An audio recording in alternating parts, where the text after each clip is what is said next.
Antonio Ripoll es un adulto joven uruguayo, neuroatípico, conservacionista, especialista en vida silvestre, en proceso de transformarse en presentador de documentales de vida silvestre, comunicador, graduado como técnico en recursos naturales, guardaparques, pero antes que nada, bueno, cierto, fotógrafo también. Muchas gracias por dar la pista acá, que no me daba cuenta que se escapaba. Pero por sobre todas las cosas, Pero por sobre todas las cosas, hijo, hermano, primo, sobrino, amigo y sobre todo un uruguayo más. Antonio, qué placer, en serio, que estemos acá charlando. Te quiero felicitar porque has tenido muy buena repercusión con todo tu trabajo con Bichero, tanto cuando estaba la serie Nat Geo Latinoamérica, como los proyectos que tenés para Bichero Uruguay. Exactamente, y naturalmente sale así gracias al trabajo en equipo. Es cierto, sí, un poco de palmaditas en el hombro estoy autorizado a darme, pero nadie solo va a mover en su vida montañas, nunca. Si es que pude tener el privilegio de presentar una serie tan espectacular como esa, y voy a presentar otra igual de espectacular sobre nuestra fauna, como es la que estamos ahora, es porque hay un equipazo atrás que ni te imaginas. Equipazo con elementos bicheros, cinematográficos e inclusivos. Después de todo este camino recorrido, que es un montón, porque fíjate que en pocos años, digamos que llegaste a cumplir uno de tus sueños. Yo me acuerdo que vos siempre me Así es. contabas que querías meterte en el mundo Exacto, de la exacto. documental. Captaba la atención porque no siempre es cierto que no te esperarías un presentador de documentales de naturaleza que venga de Uruguay, pero eso es lo lindo de la historia, precisamente un resultado inesperado de una historia inesperada, pero no menos inspiradora, sino todo lo contrario, mucho más enriquecedora en cierto sentido, precisamente por eso mismo. Y entre todas esas ocasiones que aprovechaba para mencionarlo, mientras estábamos con la columna quincenal, vos y yo ya estaba tras bambalina hablando con los que eventualmente fundarían Fusión Films. Fantástico, estabas ahí ya en la trajina trabajando. Ya estaba tras bambalinas, ya salía del programa y yo estaba tipo... Uy, si tan solo supieran. Está bien, había que guardar la reserva. No, estaba con la cara roja, conteniendo las ganas de contarlo. Todo buen profesional sabe sellar con super cascola sus labios hasta que te dicen, llegó el momento, contáselo a todos. ¿Sueño cumplido? Sueño cumplido. Sí, en cierto sentido sí, es tal cual eso. Y es también el principio de un sueño más grande, que es alcanzar mi meta máxima, que es hacer esto por todo el mundo, poder hacer esto por todo el mundo, con programas más grandes, compartiendo con la humanidad especies cada vez más sensacionales, más bestiales. Lo digo entre comillas, no por el mal sentido, sino en el sentido de que van a terminar siendo sorpresas muy bestias, cosas que me gustarían filmar, como por ejemplo el pez remo de 10 metros de largo, que se puede ver en mar abierto, los monos de nariz plana que se encuentran en bosques en el extremo norte de China y que son de un color naranja como las jirafas que tenemos atrás, pero la cara azul vibrante, por ejemplo. La salamandra gigante japonesa, que mide más de 1,5 metros de largo y inspiró un mito en el folclore japonés de un demonio que succionaba almas llamado Kappa. Una salamandra que parece un dragón que puede estar no sé cuántos años sin comer en Europa y te podría tirar un montonazo más. Sí. De ejemplos que quiero descubrir por mi cuenta y en el momento que los encuentro por primera vez, compartirlos con la gente. Bueno, y ahora que contagiar el sentimiento bichero. mencionaste las jirafas, quiero agradecer este set precioso que tenemos en el taller de Santiago García. Estas son las obras de Santiago García, de su serie de animales, que por completo se exportan, ¿sabes? Las compran de otras partes del mundo, estas series que son maravillosas. A ver, las cosas como son. ¿Quién no querría? ¿Qué persona con dinero en su bolsillo del mundo no querría semejantes piezas de arte? Divinas. No voy a olvidar el momento que pasé de la puerta por primera vez, yo estaba tipo... No, no, me dejaron sin aliento, de verdad, es un prodigio en todo sentido. Vos hoy estás brillando en muchas de las cosas que te gustan hacer, pero no ha sido fácil tu camino. No, Tu vida no ha sido no fue un fácil. camino de rosas, definitivamente. Y eso es parte de la razón, precisamente de que haya alcanzado lo que alcancé hoy en día. Saborear el amargo de hoy te prepara para poder degustar mejor el dulce del mañana.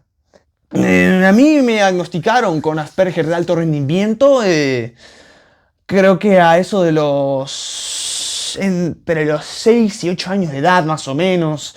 Ya se tenían sospechas desde mucho antes, ya notaban que me costaba mirar a los ojos a la gente, mostraba una intolerancia muy por encima de lo habitual a ciertas frecuencias de sonido que iban desde motos sin silenciador, bocinazos, cantos de que los cumpla feliz cuando era más chiquitito, al agua, a la hora o de ducharme o de llevarme con ellos a hombros a nadar al agua a la playa.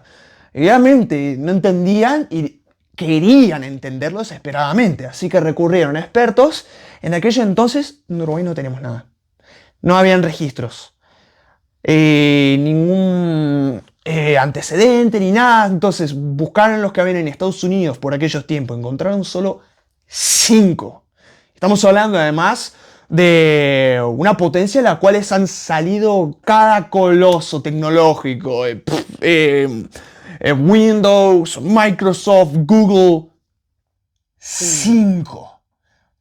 Eso te ayuda a hacerte una idea Un de... trastorno nuevo. Exacto, de cuán nuevo era todo esto para la gente en general en aquel entonces. Y en cierto sentido, como todavía lo es, si bien se han hecho considerables avances en ese respecto, pese a que aún queda bastante trecho todavía por delante. Pero imagínate cómo era para el sistema educativo tradicional. Era peor. Si es que el público en general conocía poco, en las escuelas y liceos, nada. Y fue, digamos, una etapa de sufrimiento para vos, la escuela, Sí. estudiar. Se sentía como que... Se sentía como... ¿Cómo te lo explico? En aquellos entonces todavía me costaba mucho entender la perspectiva de otros. El arte de poder empatizar, de ver el mundo desde los zapatos de otro. Es algo que eventualmente aprendí después gracias a los padrazos y Tu los familia. hermanazos que tuve. Hasta el punto que normalicé demasiado lo incorrecto. Pensaba que era normal que te pincharan para hacerte enojar y entretenerse a costa de tu sufrimiento, como un gran felino en un circo de la época victoriana. Que te reprimieran por ser tú cuando no era así. Eso eventualmente lo pude aprender a medida que me empecé a hacer público, que no era tan normal como yo lo creía. Y sí, había mucho trabajo por hacer, pero durante ese tiempo he podido notar algunos cambios. Claro, pero digamos En que el... cuando te tocó atravesarlo a vos no Sí. había mucha información. Mm. Entonces era un trato un tanto Discriminativo. discriminatorio, sí, claro. Y eso seguramente habrá traído sufrimiento y la importancia de la familia ahí, ¿no? Sí, la ¿Cómo te familia apoyó y la además familia? y además me otorgó mi actual grupo de amigos. Precisamente por esos cambios que ocurrieron durante ese proceso. Al principio, con mis padres, bueno, sin siquiera molestarnos en mencionar la de sacrificios que se han mandado para brindarme dentro de las severas limitaciones que había para gente como yo, para conseguir lo correcto, que era tirando a casi imposible en aquellos tiempos. Eh, Era todo el tiempo. Me traían a un colegio y al poco rato me sacaban. Y así fue en uno, luego en otro, y en otro, y en otro. El último hasta tuve un accidente que pudo haber sido mortal, que me dejó una cicatriz. Y era un colegio tan malo que decían directamente que supuestamente había sido un intento de autoeliminación. Esa fue la última vez que mis padres dijeron, mejor váyanse a freír chivitos de por vida. Y me sacaron de ahí eh, y me llevaron a un colegio en el cual terminé 7 años. 7 años. Ahí te encontraste. Ahí es donde primero empecé incluso peor que de donde salí. Empezó incluso peor. Chiquitines de preescolares, pubertos de secundaria también. En todas las edades. Cuando decís peor, ¿a qué te referís? Hasta que empezaron a abrirse de mente. Peor, digo, en cuanto al acoso, al bullying. A cómo te Era inclusive trataban. peor. Pero ahí empezaron a ver desde un poquito fuera de la caja. Es más, inclusive tuve un profesor que me quería dar un 12. Conocí mi primer profesor de biología. Desafortunadamente, por restricciones de aquel entonces, que todavía yo era muy nuevo, era un tema muy nuevo, no lo dejaron y terminaba echando humo a las orejas por frustración, porque tenía momentos con él fuera de clases, intercambiábamos anécdotas. Lo ayudé a señalar un error en una guía de reptiles, donde me habían puesto una foto de una cría de lagarto vero, en una foto de una supuesta lagartija de 4 dedos, y él cuando vio quedó boquiabierto. No se esperaba que un botija tan chico tuviera esa perspicacia. Claro, pero fue ahí donde nació el gusto y la pasión por los animales a través de Fue ese a partir de profesor. ahí que empezó a inflarse ese músculo. Y Ujú. fue a partir de ahí que poco después de eso, otros docentes, e incluso la mismísima dirección del colegio, empezaron a pensar, ¿y si hay algo detrás de lo que él decía que explica su forma de referirse a este gurí? ¿No habrá alguna manera de implementarlo en las demás clases, quizá? Terminó eventualmente llegando hasta un punto en donde la mismísima directora del colegio y liceo entero me daba clases de apoyo de física. ¿En qué colegio antes se había visto algo así? Que yo sepa, ninguno. Ellos lo hicieron. Eso es un solo ejemplo de las cosas que hicieron para que dentro de las fricciones que hubieron eventualmente, los casos de acoso escolar bajaron a casi cero durante mis últimos 2, 3 años allí. Y de ahí después fue a Rayanes. Ujú. Y después, cuando salí de allí, fue que empezó todo esto. Toda esta carrera mediática de Ahí alguna está. manera, ¿no? ¿Y dónde recordás vos que empezó esta atracción ya eras muy chiquito, por la fauna Hmm. autóctona o cuándo fue que te empezaron a interesar estos temas? Porque independientemente de estos años buenos de escuela y del liceo que me contabas y de Arrayanes, vos estudiabas ya. Desde que tengo memoria. Desde que tengo memoria.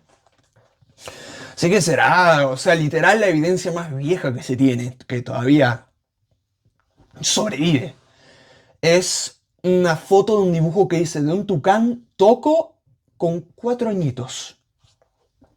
Por eso es que digo que tengo memoria, que supuestamente es a partir de esa edad que el cerebro humano empieza a formular los primeros recuerdos verdaderos. Eh, Siempre fui muy curioso y en los bichos encontraba supuestos bichos raros que en aquel entonces todavía no notaba, pero eran una cierta compadecencia en el subconsciente porque no pensaba que era tipo como, son raros como yo, como tal, no, era una atracción natural, pero los bichos por lo general siempre destacaban por eso, los primeros. Claro. Y me llamaban la atención, como eran los pingüinos, como eran las tortugas, como eran los tucanes, como eran los loros y los cocodrilos. Entonces, Pero autodidacta absoluto. casi absoluto. Lo pude complementar con esos 3 años en el Polo Educativo Tecnológico, que es la Auto Rayanes, con 2 años de Tecnicatura en Conservación de Recursos Naturales. Y el tercero y último de guardaparques. Así que tengo esos 2 títulos allí. Pero si hablamos de forma mayoritaria, sí. Claro. Mayoritariamente autoformado. Porque tenés un coeficiente grande. Solo curiosidad y empeño, sin más. Un enfoque muy preciso e intenso. Sí. Trato de no... ¿Qué facetas de tu Asperger sentís que te ayudan y te suman para el trabajo, para el estudio? Ninguna. Yo no lo siento como Asperger, lo siento como yo. Ujú. Es una forma de ser yo. Antes de Asperger está Antonio. Nunca vas a tener un neurodivergente que sea 100% idéntico al otro. Por eso mismo se le dice el espectro. Es tan o más variado que el espectro del color visible. Y es parte de lo que se tiene que hacer en realidad para adaptarlo de la manera correcta, que es naturalizarlo. Así como yo lo tengo naturalizado. Claro. Al menos esa es mi forma de verlo. Ujú. Ya comentaste la importancia de la familia en tu vida, cómo siempre te ampararon, te protegieron, te ayudaron, te defendieron. Sí. ¿Vos pensás en tu propia familia, en formar tu propia familia? No pongamos los bueyes, no pongamos la carreta adelante de los bueyes tampoco. No hay que vender la piel de los antes de casarlo. Pero Todo a sos su tiempo. joven vos, tenés 27, ¿no? Sí. Pero bueno, yo me acuerdo que en una época tenías novia, ahora ya no. No, ya no. Pero me imagino que en tu horizonte ahí está en algún momento poder formar tu propia familia. No lo sé. Uno nunca sabe. Yo estoy muy enfocado ahora en mi carrera y en mis metas. Si eso pasa a lo largo del camino, bárbaro. El tema es que uno además piensa, ¡ay, qué lindo tener una familia! ¡Ay, qué lindo tener mascotitas! Uno piensa, son responsabilidades antes que nada. Tenés que dedicar una parte de tu vida a estas criaturas. Y si ya lo es una responsabilidad seria el tan solo tener un perro, un gato, que es un ser al cual tenés que dedicar tiempo, sudor, lágrimas, economía, conocimientos, en asegurarte que el animal esté bien alimentado, esté bien hidratado, esté bien ejercitado, esté bien disciplinado, bien socializado, que no sea ni un robotito de guardia que está siempre solo y abandonado, que no sea un peluchito o un animal humanizado, que ninguna de esas dos son buenas para el animal. Ya tener un hijo humano es otra historia completamente distinta. Antes que eso, primero tengo que terminar de construirme a mí. Y tener una carrera ya consolidada y mayoritariamente ganada. ¿Decís que no tenés una carrera consolidada? No todavía, tengo mucho trabajo por hacer. Hay mucho de Antonio el Bichero por delante todavía. Tengo 26 pirolitos todavía. Si bien soy un adulto joven, ahí en eso está. Todavía soy joven. Hay que caminar antes de correr. ¿Qué te sentís? ¿Que sos un alma vieja en un cuerpo de joven? Al revés, al revés. Y es una de las cosas a las cuales le agradezco al acoso en la infancia, porque a raíz de esos empujes que me dieron, o golpes, dependiendo de cómo lo veas, para encontrar algo que me sedujera la curiosidad de chico, encontré algo que me la enganchó tan fuerte que sigue hasta nuestros días. Y hasta cierto punto que si bien no es que sea siempre eléctrico como cuando ves el tráiler de Bichero, o en cualquier otra escena en la cual estoy con animales que inevitablemente pongo expresiones intensas, hablo de una manera enérgica que se me escapa del alma. Los animales son mi cancha de fútbol. Así como un uruguayo es famoso a nivel mundial por ser alguien sereno, alguien tranquilo, de ceder el paso cuando el peatón va a cruzar por la cebra, hasta que juega la celeste inmediatamente se pone la camiseta, la bufanda, el sombrero, empieza a agarrarla y empezar a gritar ¡Uruguay no va! Y yo soy así con los bichos. Así que, si bien se puede entender perfectamente cómo cuando hablo de un tema que me engancha del alma, algunos pueden pensar, ay, a este le gusta mucho la falopa, jajaja, porque habla como caricatura y no sé qué, no sé cuántos. Eh, a ninguno de ellos le señalan el dedo por alentar a la celeste. Conmigo y los bichos debería ser igual. Pero bueno, eso es solo más motivación precisamente para naturalizar la inclusión. Claro. Antonio, ya has logrado muchas cosas y yo ya sé que tu sueño es recorrer el mundo documentando eh, especies animales, ¿no? Básicamente es eso. Hasta el día que me muera. Hasta el fin. Ujú. ¿Y qué otros sueños tenés?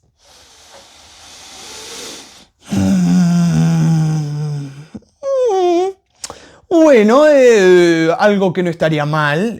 Bueno, pero lo correcto es que si esto pasa, mejor que capaz que es mejor que transcurra una vez tenga esta super serie ya realizada, una vez me lo haya ganado, que es darle una voz a algún personaje animado o doblar al español algún personaje, alguna película, cosas de esas. Me interesa mucho lo que viene siendo el doblaje, no solamente la narración Claro. y estas cosas. Después de todo, yo crecí mucho mirando un montonazo de series y películas animadas y caricaturas. Y yo creo que puedo. Además tuve el privilegio de poder conocer en persona a Humberto Vélez, que le dio la voz en español latino a Homero Simpson y lo engrandeció hasta el punto de hacer de la comunidad hispanoparlante de Latinoamérica la más grande del mundo de aficionados a los Simpson. Vi después una nota de él. Impresionante. Es que él es un prodigio total y puede ahí encontrar algunos tips que pienso utilizar Te veo, cuando se dé esa oportunidad. Una vez me la gane. te veo madera para Una eso. vez me la gane. Yo creo que sí, que vas bien rumbeado. O sea, practico. Y decime He practicado decime una doblaje. cosa, Antonio, cuando no trabajás, ¿qué haces? De todo un poco. Tengo un montonazo de hobbies. Algunos más activos que en otros días, otros menos. Depende mucho de las variables, del día a día, las herramientas que tengo a mi disposición, cuáles me funcionan y cuáles no, los tiempos. Pero te puedo decir una lista. Me gusta mucho salir a andar en bicicleta. Me gusta mucho salir a andar en bicicleta. Cuando no tengo la bicicleta me gusta caminar. Pero cuando digo caminar, caminar kilómetros. Me gusta hacer avistaje de aves, hacer snorkeling en las playas de Piriápolis, o donde se me da la oportunidad. Me gusta un montón series animadas, por ejemplo, de anime. Algunas he visto. Jugar videojuegos también. Salir al bar con los amigos. Matear con ellos. Jugar al bowling, al ¿Te billar. gusta jugar al bowling? A mí Sí, también me encanta. encanta el bowling. Aún no he logrado conseguir una chuza, pero he ¿En estado serio? frustrantemente cerca. Ah, vamos a ir a jugar un día. Vamos a ir a jugar. Trato hecho. La otra vez cuando estuvimos conversando... De todo un poco, no solo los bichos. Si bien soy alguien cuya vida se dedica Claro. a los bichos, nada en exceso puede ser positivo de ninguna manera. Oíme, Así la otra vez que estuvimos charlando me contaste que uno de los momentos más excitantes y emocionantes de tu vida fue cuando te subiste por primera vez a un avión. ¿Ese fue el momento más emocionante de tu vida? Buah, fue el segundo más emocionante. El primero fue la van premier de Bichero. Sin lugar a dudas. Y se lo puedes preguntar cuando te vuelvas a ver con Maggie, que ella estuvo ahí. Como cuando terminó de, de reproducirse el episodio, ya se habían pasado los créditos. No sabemos por qué, pero tardaron en prenderse las luces.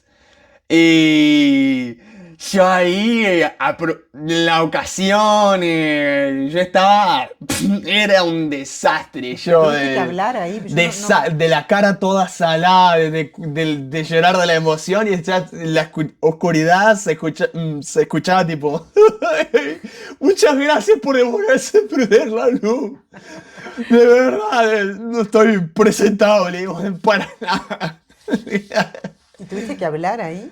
Sí, una de las primeras veces hablando con un público. micrófono frente a un público Claro. terminé siendo, y gracias a ustedes, claro, por venir. Disfruten y tal, y ahí bajé, luces fuera y Y ahora arrancó. te transformaste en un experto, porque Antonio da sus charlas Sí, motivacionales. tengo margen de mejora siempre. Bueno, Tampoco todos es el tenemos. mejor del mundo, pero cada 2 por 3, siempre y cuando se me da la oportunidad, sí. Aunque naturalmente, más cómodo me siento enfrente a cámaras y grupos limitados de gente. Hay veces que un poco de nervios me puede dar el estar enfrente a tanta gente, pero yo siempre, por lo general, me conformo con unos pocos, con o sin cámaras o con animales. Decime, Antonio, ¿qué legado te gustaría dejar?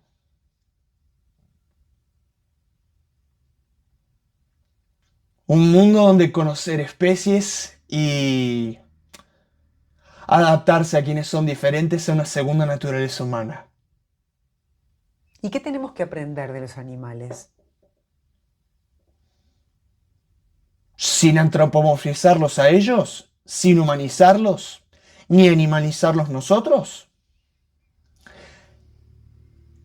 El arte de la cooperación, el de la competencia sana, el arte de la lealtad, el de la paciencia, el de la fidelidad, el de la perseverancia, el de la paternidad auténtica y un sinfín de largos etcéteras. En el reino animal definitivamente se pueden encontrar un montón de comportamientos instintivos, de los cuales claramente eventualmente evolucionarían y surgirían elementos muy nuestros, así como otros no tan nuestros, por supuesto, pero sobre todo aquellos que están limitados a la minoría de especies que brillan por una inteligencia fuera de lo común, pero también aquellas que no, un montón de cosas instintivas, desde la de hidratarse, alimentarse, todo el camino hasta la de multiplicarse sin calculadora. Solo por dar algunos ejemplos. Y Así si vos que... pudieras tomar decisiones globales, ¿no? ¿Qué decisiones tomarías? Qué buena pregunta esa que tiraste. Bueno, una que definitivamente elegiría, una cosa que yo he dicho muchas veces, es que si tuviera un montón de dinero, pero estuviese literalmente podrido en guita, lo que haría es comprar tierra. Tierra, tierra, tierra, tierra, tierra y más tierra. Solo y únicamente para que nadie más la toque. Excepto aquellas partes de tierra que más alteradas estén por la mano humana, la puedan reasilvestrar y devolvérsela a la naturaleza y a sus ciclos de intercambio de energía, de vida y muerte. En otras palabras, que se regeneren aquellos espacios que allí una vez hubieron y que actualmente no están. Un mensaje para quienes nos están mirando. ¿Qué te gustaría aprovechar para decir?